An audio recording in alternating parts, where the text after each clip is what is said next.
तेच विषय मतदान आले की म्हणते तर मतदान करा, मग पाण्याविषयी आता कुठे गेले ते? पाणी नाही 2-3 महिने झाले. सरपंचाचं नाव काय? तर आज माजलगाव तालुक्यातील सुलतानपूर माळेवाडी या ठिकाणी आपण आहोत.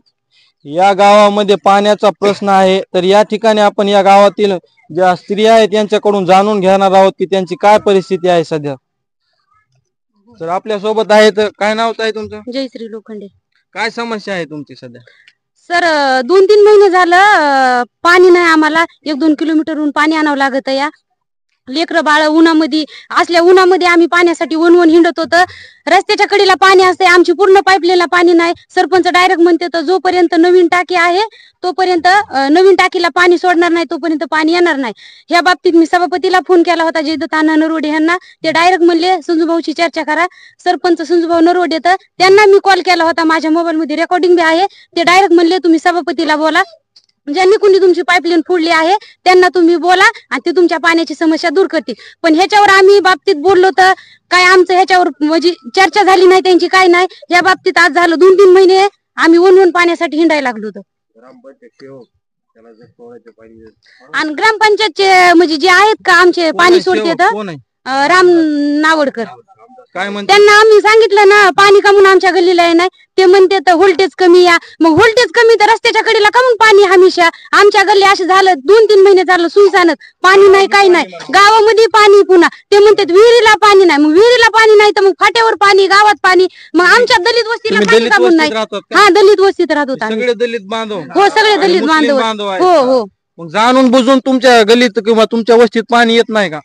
नाही, पाणी तसंच आहे. तसं तेच विषय मतदान आले की म्हणते तर मतदान करा, मग पाण्याविषयी आता कुठे गेले ते? पाणी नाही 2-3 महिने झाले. सरपंच तुमच्या मागण्या मान्य झाल्या नाहीत तर तुमची काय पुढील प्रतिक्रिया? जर आमची मागण्या जर पूर्ण नाही जर झाल्या, या 2-3 दिवसामध्ये जर आमच्या गल्लीला व्यवस्थित जर पाणी नाही आलं तर आम्ही पंचायत समिती पुढे सगळ्या बाया, आमचे लेकरं बाळ, आमचे म्हातारे माणसं हे पूर्ण आम्ही तिथं आंदोलन करू. आणि जर ते मला असं कळलंय की तुमचे जे पती आहेत ते पाणी आणायला गेल्यानंतर त्यांना हा पाय घसरून पडलेत, त्याबद्दल काय सांगा?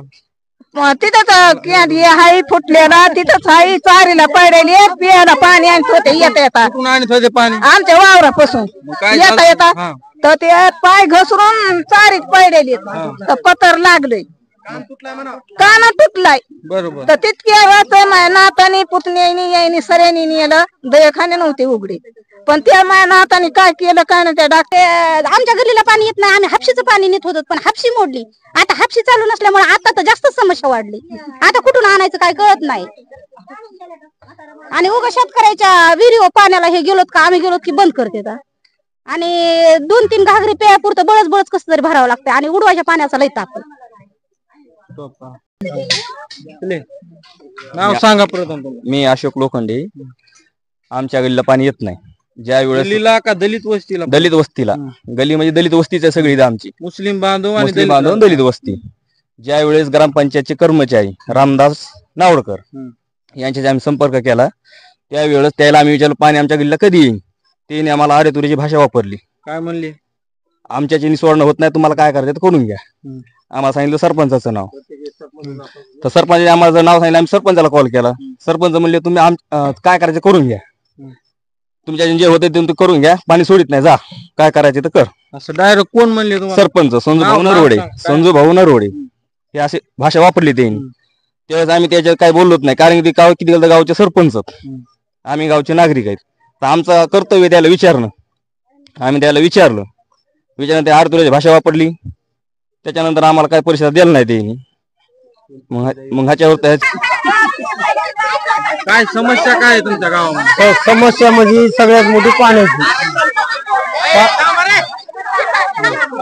पाण्याची समस्या सगळ्यात मोठी. बघा आता कसं होतंय, पहिले तरी पाणी समज थोडंफार असायचं, पण आता महिना झाला कसलंच पाणी नाही.